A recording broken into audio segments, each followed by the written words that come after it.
to acknowledge that women and girls, by being female, experience this genocide differently, and different tools being used against them because they are Palestinian females. Let's talk about Gaza, specifically women and girls in Gaza, the relentless bombardment, the systematic targeting of hospitals, and now the deliberate starvation of Gaza by the State of Israel.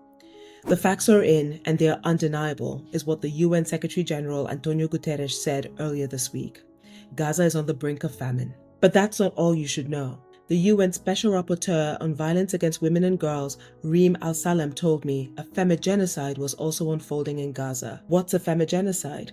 Good question. The term was coined by the Argentine-Brazilian academic Rita Segato. Here's how Al-Salem describes it. It's the use of femicide, so the killing of women and girls because they are women and girls, but in the service of a genocidal enterprise. Al-Salem explains that unlike femicide, which is individual, a single woman killed, say, by someone she knows, femi-genocide is collective and impersonal.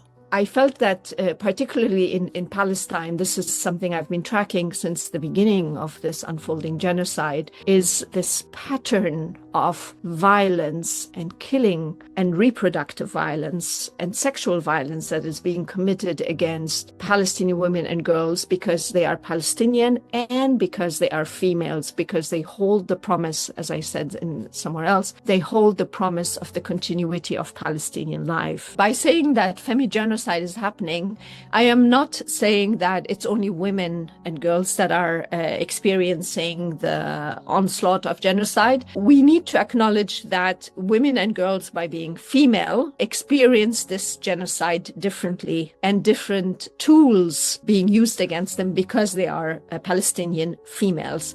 So the systematic use of reproductive violence with the purpose of also killing newborn life, the way in which pregnant and lactating women are also experiencing the forced starvation that they're being subjected to, resulting in their inability to lactate, the increase in the miscarriages rate estimated at 300%, the fact that due to the annihilation of the health system in Gaza, it's undignified, inhumane ways of delivering if you are a pregnant woman. The UN estimates that nearly 70% of the 58,000 Palestinians killed are women and children. It might seem premature, but Al-Salem says eventually, when Israel is being held to account for its actions, she wants to make sure the international courts adopt what she calls a gendered lens. My call is not to therefore lose sight of this very particular way in which